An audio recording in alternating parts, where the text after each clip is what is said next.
My computer Discord. Hi, I'm I Michael. This is pushed the right Jacob. Yeah. This is Hit Rewind thousands after a long break. Well, no, it's our normal break, right? We usually take 3 months off, but we were doing stuff from the 70s this last year for the most part. But I think there's enough now nostalgia for the 2000s. Any day now we're gonna have people playing what's that song?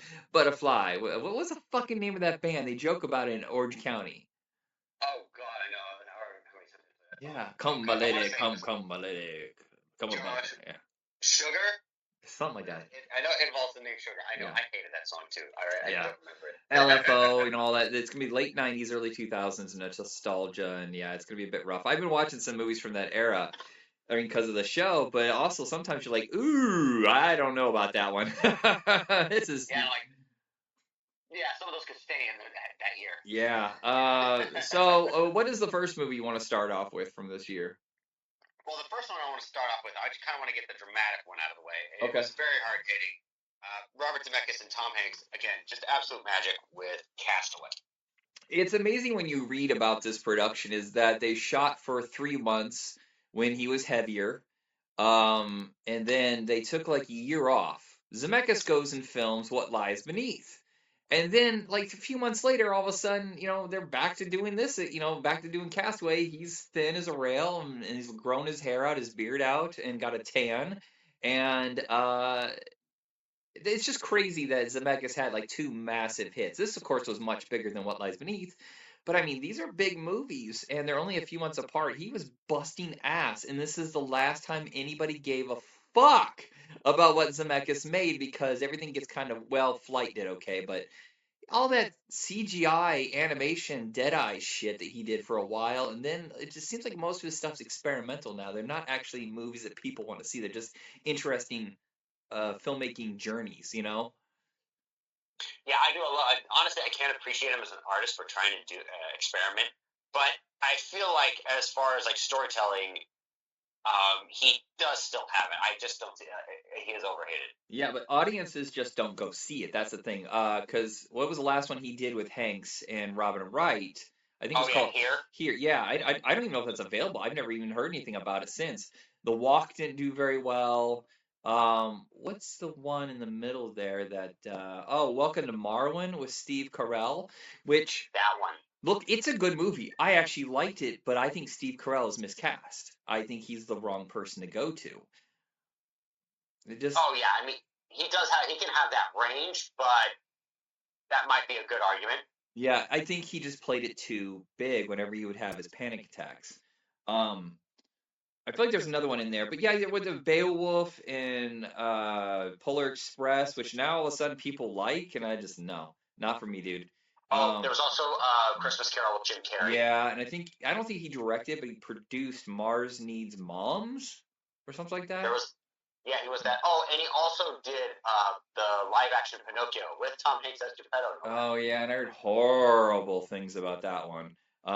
I haven't seen it, so I can't say. Sometimes critics are wrong, or sometimes it ages differently. It didn't help that it came out at the same time as Guillermo del Toro Pinocchio, which apparently is amazing. I haven't seen that one. Yeah. It is massively superb and closer to the source material, and it's Guillermo del Toro. Yeah, God, yeah. dude, his version of Frankenstein. I can recommend it. Just see it. It's Yeah. fucking beautiful. But back to Castaway, it is not just Yeah. a filmmaking feat. What it also did was, and I'm sure there was other movies like this before, but nothing that really set the trend of, hey, let's get an actor, put him in one location basically, have him basically bounce off of nobody, and let's watch this person act, which is done quite a few times over the years, but nothing really captured it the same way as Castaway did. Oh no, absolutely not. No, I mean it was just him solitary on an island for an overwhelming majority of the movie. Yeah. Like there was the supporting cast was just only there for like the first 20 minutes, and then like the last 20 minutes, that was it. But you go through this journey of survival and just all the hardships, and then of course, spoiler alert, yeah, he does get rescued eventually after 5 years. When he comes back and then just like kind of integrates back into society, his life has just changed dramatically, as is everybody else's, including his wife. and you just see him like start everything else all over again because his wife had moved on. Yeah, I don't believe they were married. I think they were going to get married. That's something they talked about. And so yeah, there's a scene in this movie which captures so much raw honesty and the skills that Tom Hanks had developed by this point, as an actor, is the scene where Chris Noth comes out and he goes, "I know you're supposed to meet her. She was too afraid. Um, it's been a long time. I am her husband," and he's not listening the second he hears that. There's a distant look of brokenness and despair, and Chris Noth is just talking. But Robert Zemeckis could have done the cheap thing by making whatever Chris Noth say muted, like wah wah wah wah wah wah wah, and so the audience gets it. But no, if he doesn't disrespect his audience with that kind of bullshit, and so Tom Hanks just plays it, and you completely understand where he's going. Oh, absolutely. I know. You can just see him just like be like in absolute disbelief, like.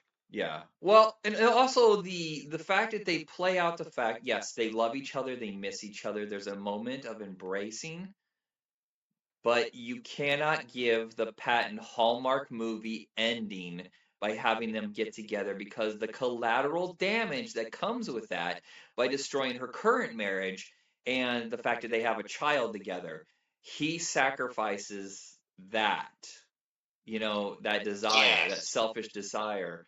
And then they also could have been like, oh, he's going to go find that woman that, at the ranch, when he sees the logo. And they also leave that open ended. Is that a possibility? Sure. Is it going to go heavy handed and just tell you that's what's going to happen? No. But no, it does. There is a heavy implication because, again, not only was Helen Hunt his inspiration for survival, to get back to her, but also, again, that little box is what helped him survive too. Yeah, it gave him a mission, a hope, and just him having to be ingenious about the mechanics of surviving something like that. I have an infected tooth. How the fuck am I going to do that? Oh, I got hit by this thing. My leg's all fucked up. How am I going to take care of that? How am I going to find food? How am I going to fish? I cannot live off of coconuts because coconuts have laxative. I had no idea coconuts were so hard to get into. God, yes, they are pretty tough. That's why you see people, like, if you ever watch travel videos, you see people hack them up with a machete. Yeah, okay. Or use a power drill to get into them, and then they put a straw in for the tourists. That would work too. Yeah. Yeah, I love details movies. Usually I reserve those for the like, hey, how did we start this thing? Like Social Network or Moneyball, the Steve Jobs movies. But this does it in a totally different way. I love watching the mechanics of how is this possible? Let's show you. Absolutely, and again, that's what I like about Robert Zemeckis. He does pay a lot of attention to detail. You'll see that throughout all his movies, especially in the Back to the Future trilogy. Yeah. Laying the groundwork for everything that happens throughout the trilogy, especially once he knew that he was making 2 and 3. So he lays the seeds in 2 that come around in part 3. My favorite bit, sorry to go off on a tangent here, is the whole thing with Flea's character. They lay the groundwork in part 2 about how he's going to challenge him, call him chicken, he's going to get him fired, and then they show the how McFly has learned from that at the end of 3, so he doesn't get in the car accident. Exactly. Yeah. That way, that future's unwritten now. Yeah. You can have it however you want. And again, Zemeckis, I believe, is definitely one of the best directors. What is our next film? This one I remember seeing in theaters, and oh god, I just could not stop laughing. And I love Keanu Reeves, personally, and the rest of the supporting cast, The Replacements. Oh, fuck me in the ear! I forgot to watch that one. I knew I forgot one. God damn it! I remember it though.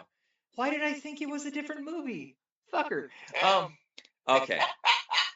I'm going off memory here. Some reason I feel like I must have watched another movie then that I wasn't supposed to. Yeah, The Replacements. Look, there is a way of saying, hey, this is just necessary roughness. Again, I understand. That whole thing was about a corrupt team had to be replaced, and this is what's going on. There's a kind of a vibe with that, finding. I love this motif though, finding a bunch of goofballs to put together a team. We saw it with Bad News Bears. I think that's the first time that was ever done. But really, the concept kind of starts with Dirty Dozen. Finding a A little bit, bunch, yeah, finding a bunch of misfits to do this crazy thing. And so, we have by this point, we have the Mighty Ducks, we have Major League, Necessary Roughness. It's a pastiche. Um, but everybody in it's so fucking likable. Who knew Orlando Jones was going to be the one to come out of this, though, a star? Reese fans, though, he did fairly well. But that I Will Survive locker sequence fucking steals the movie. Oh my god. Oh, absolutely. Oh man. The one scene that always got us, that was definitely like one of the most memorable, especially when you see it in the trailers, was when they're all singing and dancing to Gloria Gaynor's "I Will Survive." Yeah. Little shuffle and everything. But I will say, this movie, the way it kind of came off, I'm like, is this supposed to be some like anti-union propagandist bullshit? Okay, you know what? There is that. They kind of treat the people who are in the union as fucking assholes. No. That part is incorrect. That's not what it should be. It should have laid the groundwork in for them to realize that maybe we should be part of what works. They're scabs, essentially. So there is a part of this that's kind of fucked up. Yeah. That's the thing that did get me. Yeah. But then as I'm watching this, I'm like, well, shit, the way Martell plays, I'm like, God, it kind of reminds me of like some NFL quarterbacks who just had things get to their head and kind of just like think everybody should kiss their ass and give them, pretty much let them get away with shit. Yeah. I find this really interesting. This is that period between the two Matrixes, where he is trying to do as much as humanly possible, it seems, in a very short amount of time that's completely different. He does The Gift, I think, later this year. Somewhere in here, he did The Watcher. Do you remember that with him and James Spader, where he's the serial killer? Yeah, I believe so. Yeah. Yes. It's Marissa Tomei, I think, is the female lead in that, and then he does Hardball, the baseball movie with Diane Lane, and I want to say he does a romantic movie with a romantic drama with Charlize Theron. I think it's like Sweet November. That is it. Yes. Okay. Very interesting time period before he has to go shoot 2 Matrix movies for like a year and a half of his life. Hey, he got $30 million for that, so I wouldn't scoff at that at all. But it's just kind of funny. He's like, yes, I'll take it. Yes, I'll take it. Yes, I'll take it. And all the studios are like, oh, he'll do it for almost nothing? Fucking cool. And most of the movies made a profit. And I think The Replacements, though, is the one that everybody remembers and is just kind of one of those like low-level cult faves. Kind of like The Longest Yard with Adam Sandler. It's just one of those that would play on TBS. Oh, it's Saturday. I'm waiting for football to start. The college football or something. Let's watch The Replacements on TBS. No, absolutely. I mean, I will say though, like some of the supporting cast, like Faison Love, is like oh yeah. The blockers were, especially when like some of the actors, like the original football players, like tipped over his truck, and then Faison Love comes up and shoots the guy's window out. Well, and of course, this is towards the end of Gene Hackman's career. And a lot of these roles he does are gimmies, but god damn it, he's so reliable. I love Gene Hackman, and I miss him. Absolutely. No, same here, man. He is that go-to all-American actor, for sure. Yeah. He had so much range. And again, you feel like you could be a coach with this movie. He played it off so well. I'm trying to think of a sports movie he didn't do, because he did boxing, he did basketball, he did football. I don't think he did a baseball one. I feel like that's missing of the classic sports movies. Yeah, it was always war, like war kind of like, man, he's a dad movie guy. Oh, exactly. My dad, Bridges of Madison County. Is he in that? Mississippi Burning. Oh, okay. Oh, yeah, Mississippi Burning was one you had to watch in school. It. Yeah. Yeah. All right, what's the next film? This one, oh god. I saw the trailer for the latest one, and I'm here for it. I can't wait to see it. Scary movie. Oh my god. When I was a kid, we snuck into this movie. Oh, right. You were too young. I was 23 at the time, and I took a couple of my friends. We went to a midnight showing the night it premiered. And some of the kids, they're like 18, 19, whatever, that I was working at Papa John's with. And we had a hell of a time. Now, in my memory, I was actually cringing when it came time to watch this, but I couldn't ignore it because it's such a massive hit and launched this huge franchise. And not just a franchise, a whole bunch of copycat films that paled in comparison. Um, Date movie. Oh, There's got to epic be, movie. yeah, I'm sure there's a spy movie. There's like 9 of them of these kind of movies. Meet the Spartans. Yeah. So yeah, the two guys that did those, they started with Scary Movie. I think they were also on Spy Hard with Liam or Leslie Nielsen a couple years before. Um, but I feel like the most Would you agree that the most influential part would be the Wayans family? oh, absolutely. This is so. I think people forget halfway through Living Color, the Wayans started phasing themselves out. Damon was basically gone. He was doing 6 episodes, I think, but only like one sketch per episode because he was off making movies. Keenan was not even paying attention. He was too busy doing a low down dirty shame. Um, and then Marlon, Sean, and Kim were still on the show, but you could tell they were looking at the exit door. We have their show, the Wayans brothers, which they joke about in this. He goes, "It could have done another season. It was a good show." It was, it Um, was, but yeah. uh, Uh, and then they're doing. I want to say they had already shot. Um, don't drink. Don't drink. What is it? Don't be. don't be don't be a menace to society while drinking your juice in the hood. Yeah, which we wanted to do on the show, but we couldn't find it at the time. I have it now. So we're gonna go back one point and get all the movies we missed from the 80s and 90s. So that was a pretty decent sized hit. So they have this deal with Miramax, and they're like, well, the Scream movies are coming to an end. Scream 3 was in production, I think, when they were finally writing this. And the funny thing is, they take the title. The original title of Scream was Scary Movie. And really, I think the best things about this are when they lock down on Scream and spoof it so well. Some of the other stuff, the tangents seem so dated, like the Blair Witch thing, and there's little elements here and there. I see Well, dead I know what you people. did. I Yeah. know what you did last summer. No, Yeah. okay. They get that one almost better than Scream because that movie's fucking ridiculous. That one is laugh worthy. Scream was already kind of a spoof. Yes, it was almost satirical, but Yeah. it did have its horror elements for sure. But so we're on what I think part 7 just came out, and it's the biggest box office for any of the entries in the franchise, but the lowest reviews. I'm hearing terrible fucking things about this movie, so I'm going to pretend it doesn't exist. Actually, it stops at 6 because they fucked over those girls with their stupid horse shit, and then. Look, I'm glad Nev got her paycheck, but please let Sydney live in peace for God's sakes. No, absolutely. Yeah. I mean, with what, and not only just like Melissa Barrera and Jenna Ortega leaving, but the main writer left too, so they had to rewrite a whole script. Yeah. And rush this crap. So I'm like, yeah, of course this is going to be a mess.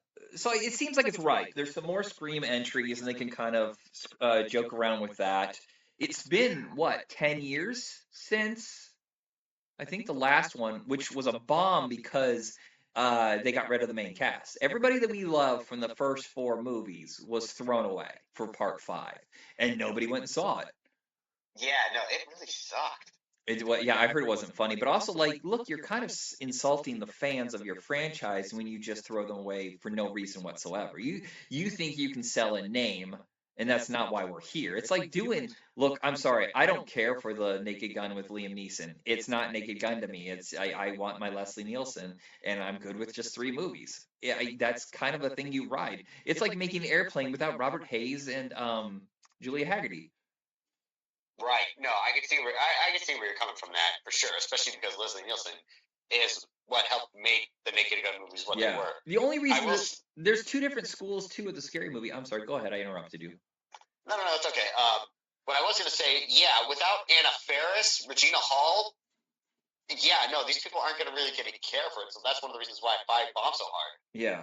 Well, and so you have 2 different schools of Scary Movie. You have the R-rated one with the Wayans brothers, and you have the PG-13 with the Zuckers, and both are fine. I enjoy both. But the filthy jokes in part 1 made us scream with laughter, and we were just rolling, and it was a party. A fucking dick in the ear, the jizz shooting him to the ceiling, his skeleton, or shooting her to the ceiling, the trimming of the pubes, stuff like that. Um, I will say, I think the first scene with Carmen Electra is god awful. It is shit. Thank God it corrects course almost immediately. Yeah, I will say. I mean, as far as it goes, for the raunchiness, it's like again, I'm here for it. I would like to see more of that. I just don't think people need to be afraid to get raunchy. Of Yeah. course, I mean that's why I'm really looking forward to this new one coming out. Is it going to be R or is it PG-13? Oh, it's definitely going to be R. And of course, now with all the material they've got, like weapons, sinners, and of course, green films. Yeah. Yeah. I mean, the Wayans brothers will fucking nail it. The only problem is Paramount owns it, and you know how I feel about that right now. Oh yeah. Oh, believe you me. All right, what is our next film? Okay, our next film is what I watched before I went to see Scary Movie, and I was always excited because I grew up with the '90s animated series. What Bryan Singer did, he really made this concept, because again, it's based off a comic book property. Everyone thought it was going to be silly. Everyone was expecting bright jumpsuits and colorful outfits. No, he make it like really serious and like on par with the actual subject it was about. Yeah, and by the way, civil rights and humanization. You cut out when you said the title. It kind of wavered in and out. He's talking about X-Men. Oh, dang it. Yeah, it's okay. No, every once in a while you have this thing where you, it's like are you recording on a mic that moves, or is it just stuck in your ear? It is stuck in my ear. That's weird. Maybe when I tilt on my head. Maybe. But so yeah, Bryan Singer, of course, there's something up with the dude. Yeah, he became like a nutso pain in the ass. He may allegedly be involved with some really bad pedophilia stuff. I don't know what's going on, but he's right now in the same category as Brett Ratner, so I'm assuming Bryan Singer will be hired any day now by Daily Wire or somebody like that. But at the time, he was this hot up and coming director. He had done Usual Suspects and Apt Pupil, not big money makers, but very well respected. So the Donners, and I think Richard Donner himself was interested in directing, but he knew that maybe he wasn't the right person, so he found Bryan Singer, does a very good script on a very low budget. Look, $75 million is nothing for a normal movie, but a superhero movie, that is nothing money. I think it was 65. You can see it now because there's not that big spectacle that you see so much in superhero movies. It was kind of a relief, though, wasn't it? Like, not to have this, this clearly cost $100 million and it's going on forever. Yes, no, I could see that because there was not only was this movie less than 2 hours, yeah, again, overwhelmingly practical effects. Yeah. And the casting was kind of a torturous event. I believe Jim Caviezel was originally attached to be Cyclops, dropped out to do Frequency, which great movie. And then Angela Bassett was lined up to be Storm, but whatever contract negotiations, they were going to pay her shit. They got Halle Berry.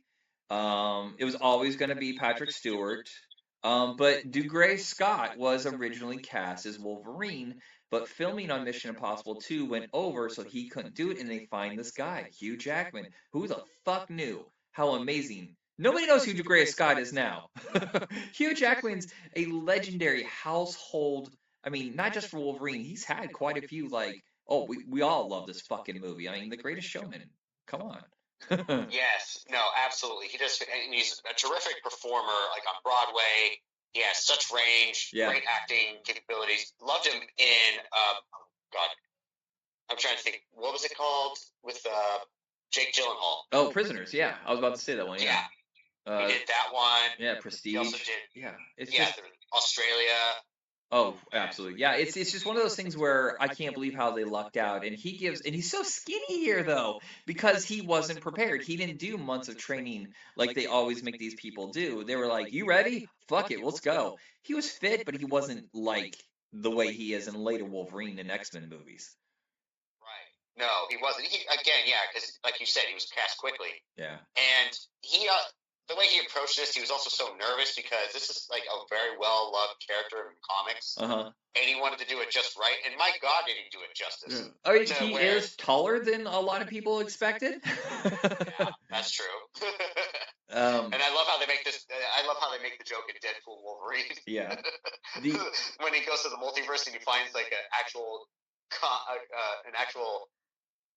height Wolverine. Yeah, I mean, he's more like he's slightly taller than Puck in Alpha Flight, if that tells you anything. I'm still shocked, by the way. Alpha Flight has never been brought up, and even though Wolverine has such strong ties to them. Exactly, especially because he's Canadian himself. The leather outfits, the wire kung fu sequences, clearly because of the Matrix at the time. I think that if X-Men had been done a decade later, they would have probably done it different. But Matrix was everything at the time. Everybody was dressing like this, and everybody was doing the Yen Bu Ping kind of wire kung fu. It's done very well. The fight sequences that he has, which who plays Mystique again? Rebecca Romijn, right? Yeah, Rebecca Romijn. Having to do that a bit, essentially naked, with her boobies just jiggling around, had to have been weird. Oh, I know. I mean, her being a model, like, okay, she was okay with it. I understand that, but I mean, what was it like for Hugh though? Yeah. But man, just like how they set the story up, getting you to like a smaller ensemble, not like the bigger ensemble like you would see in cartoons and comics. Although personally, as a kid, I was a little bit bummed because there was no Gambit. Yeah. But I'll say it really was a great starting point, and I couldn't wait for the next one. And it really did help give a jumpstart to more comic book movies. Because what did we get a year later? 2 years, yeah. Well, Spider-Man. It's everybody says Blade, and yes, Blade is a big driver. But you're talking about a franchise that at most, probably made $150 million. Fucking X-Men. The first one makes like $350 million, and then it just keeps escalating from there. That's what makes Sony go, oh, we're paying, we're gonna do Spider-Man, and then every other company lining up right after that. Yeah, absolutely. And I will say that was the good thing about like each property kind of having, or each movie studio having like a different IP. That way there isn't too much like mashing up. Yeah. Too much of a mess. But man, X-Men just again what Bryan Singer laid down. I'll give him credit to that. He did a great job, especially with X-Men 2. I just wish, and I don't think it's going to happen, but I wish Marvel, when they're going to reboot the X-Men, would just give us the original lineup and build it up just like they did in the comics. The first movie is the original cast. The second movie is all the new cast. Like the way they did with, when they went international with Giant Size X-Men 1. And then the third one jumps to like, Rogue and Shadowcat and like the late 80s kind of run. There's Forge. I wish you could do it like that. Like the way the reader, I should say, experience the comic.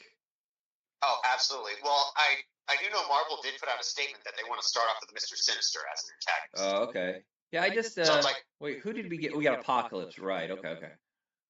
Yeah, we did just for one movie, sadly. Yeah. But I mean, the Hellfire Club and Days of Future Past, I thought, was definitely.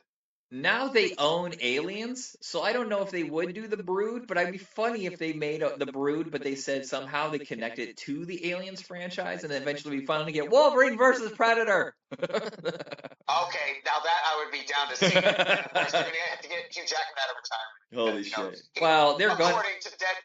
According to Deadpool, he has to do that till he's 90. There's the thing, though. Eventually, they have to recast Wolverine. Hugh Jackman's just too goddamn old. And I'm telling you, I watched Wolverine and Deadpool a few times. They're CGI-ing his face onto someone else's body, or that mask is fake. There's something not right. And it's probably time to take a break from Wolverine and then just recast. Oh, absolutely. I mean, I feel like that's kind of like what they were doing with X-Men 97, the animated series. They were taking a break from him, and they were putting Cyclops back on the forefront. I'm like, yes. Okay. That's how you do it. Yeah, I remember there's a scene in X-Men really early on when it's the whole snow sequence and Sabretooth is attacking them. They show in the distance, very like kind of vague and dark, but they show Storm and Scott. And I started to well up with emotion. I thought I was going to tear up because I thought I would never see that on the screen. Yeah, no, I don't blame you. I was like, oh shit, here he comes. Blast him away. Yeah. But that's what does kind of bug me about the first movie.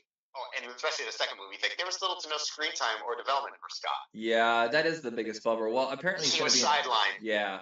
The franchise has been kind of frustrating at times because that's the thing that's crazy to me. X-Men Last Stand was fine. It wasn't great, it was fine. Some people hate it, but then they redo it, but then they fuck it up again. You fuck up the Dark Phoenix story twice. I'm sorry, Fox, you don't get to have your toys anymore. And that's why Disney bought you, you stupid galoot. Oh yeah, I know. Simon Kinberg originally wanted like Dark Phoenix into 2 parts, but they're just like, yeah, Simon's not the guy for this. You can stick to writing, Yeah, but as far as taking the helm of director, not so much. Although we did get a cool Magneto sequence in that movie. I'm not gonna lie. I gotta watch it. I haven't seen it since I first saw it. What are we on now? Is this our last film? Okay, our last film. This one, oh my god, I remember my dad spitting up a soda when he saw us in theaters because it was just so damn funny. Jim Carrey and the Farrelly brothers teaming up again for Me, Myself, and Irene. Look, I know the critical reviews. I know it's a little bit of a frustrating film. There is a period for the Farrellys, which they never really recovered from, is we have all this power and clout now because of Something About Mary. Dumb and Dumber did very well. Kingpin, not so much. But this, Something About Mary, did like 3 times what Dumb and Dumber did. They could make anything and do anything they wanted to. Fox gave them an open line of cash, basically. They grabbed all of the scripts that they had worked on, or they had friends that had worked on. They hired their friends, whatever. They got it going. So we have a run of this, Shallow Hal, and what's the one, Stuck on You, that they directed. And there's a couple they produced in there, like Outside Providence, and that one where it's Chris Klein and Heather Graham. Say It Ain't So, I think is the name of it. Yes, that is it. Oh my god, that did feel like a Farrelly Brothers movie. It is. It's so they produced it, and it was based on a storyline they were working on. I feel like there's one other one I'm missing, but those all didn't do very well, and Fox was kind of sick of them at a point. Fever Pitch is kind of their comeback, but it didn't do that well. I think they burned off all that goodwill that they had. Me, Myself, and Irene is mostly a good movie. There's some stuff I think that fumbles. And a lot of it is because the Farrelly brothers have a pattern, a thing they do. They love to shoot where they live, Rhode Island. They love to cast people who aren't necessarily actors. Sometimes that works great, sometimes it doesn't. And Jim Carrey is so fucking on fire carrying this movie with everything he's got. And I don't think anybody else is there to play. I really don't think a lot of okay, the scene with his sons. I like those actors, but those scenes were annoying. Just the motherfucker. I don't know. Some of it works. The chicken up the ass is a gag that's worth a shock. I don't necessarily know it's funny, so I'm not sure. That poor chicken, though. But that's a good animatronic, by the way. I was shocked. How did they even get that to work? They put that guy like strap it to a thong and they put it on the guy's butt? Because that is him. Oh, I know. Oh, goodness, when you see him like turn around, oh, I got this chicken out my ass. But and they're all like, Jim Carrey is on 11 the entire fucking movie and sells every bit of craziness and frustration. I love when he's the sweet innocent guy who just wants some peace and quiet and can't get it and snaps. And when he becomes the Clint Eastwood whatever kind of guy. I love watching this. Yeah, Hank is so fucking stupid and he gets his comeuppance every single time and I can't stop laughing about it. No, just on that first time he turns into Hank in the grocery store. I mean, Jim Carrey's face, like, oh my god. the fact that he's just sucking on the nipple of that woman. What the fuck? Yeah, he said he was so uncomfortable, but it was such an obvious big laugh that he just said, "Fine, fuck it." Shannon Worry, kudos to her. She's kind of like the second-rate Shannon Tweed. During all the, you were probably too young for it, but there was a whole direct-to-video market of sexploitation films, and there's the comedy version, but then there was like the sexy nurse. She's a psychiatrist and she hears cases that turn her on. What does she do about it? She's the sex doctor. And it was almost always Shannon Tweed. And if Shannon Tweed didn't do it, then Shannon Murray was right there. And kudos to her for doing that in such a big way. I know. Just god, I was like, I know it did take me by surprise. It's like he went after everybody that stepped on him, and walked over. Yeah. But like that lady, I was like, okay, what did she do to you? Like, although that little kid in the street though that told him to fuck off, I'm like, yeah. That's one of the moments where you gotta say, man, why? I'm having a moment of memory loss. Excuse me, Robert, whatever, from Jackie Brown. He got the. Sorry, buddy, I was having a horrible coughing fit. All of a sudden, I breathed in, and my body said no. Robert Forster plays his boss, and when I say not everybody there seems to be up. Robert Forster knows the assignment. He needs to be the calm, authority figure that kind of like has sympathy and heart towards Hank, or not Hank. What's his normal name? Oh, Charlie. His condition. I really find his performance comforting. But yeah, it was a box office kind of a disappointment just because there was so much money spent. It was like a $60 million comedy, and I think it only brought in about 100. And everybody thought it was going to do, something about merry numbers. It's still very entertaining, but you're going to have to wait till Christmas for The Grinch for Jim Carrey to bring in the bucks, which I actually think is a much weaker film. Glorious to look at, but Jim Carrey is carrying that entire fucking movie. Oh, yes, absolutely. I couldn't help get enough of him. I mean, yeah, this is like definitely a boost for Renee Zellweger because she was starring in a lot of movies after this. Yeah. Oh, my God. She needed it too. She was like, this is that era where they're trying to find the new school of leading ladies and men, and a lot of times it fumbled. It took a while. People forget it took a while for Matt Damon and Ben Affleck and Matthew McConaughey and Renee Zellweger, all of them to start being, box office guarantees. I feel like that with Glenn Powell right now. They're really forcing him to be an A-lister, and for whatever reason, it's not happening. I actually really like The Running Man, even though I think he was a little miscast, and I kind of laughed at him when he was trying to be dead serious and angry. I feel like there's a right project out there for him that will make him a full-on A-lister, but it hasn't happened yet. I will say this: I could definitely see him being Oliver Queen, like Green Arrow in the DCU. Oh, I can see him being fucking Fletch, even though we just had one with John Hamm. That's the kind of thing that anybody could play Fletch, and I think he would have fun with that. Oh, absolutely. I mean, Glenn Powell does have like a lot of range. Yeah. I'm not gonna lie. But that reminds me though, yeah, because they were really trying to get Renee Zellweger something after Jerry Maguire, and whatever it wasn't happening until this. And then right after this, I believe that she has the first Bridget Jones' Diary, and all of a sudden everybody's like, there she is, that's the star. Yeah. Absolutely. And because again, yeah, she was appearing after movie after movie after movie after this. Yeah. So that is it for this episode. We have one more episode of movies from 2000. And Jacob, thank you very much. I know everybody, it's a long gap in episodes now, but I'm super flippin' busy. I got 2 jobs and I got all this stuff. My shifts are weird now, so I apologize in the wait. But Jacob, thank you very much. You're welcome, Michael. I'm happy to be here. Hey, this is a fun list. I love discussing it. I haven't mentioned it yet, but this is our 13th season. Right now, this is the launch. I know it's a weird. We didn't start the 2000 season, but this is basically the anniversary of when we first started recording. Oh, wow. Yeah.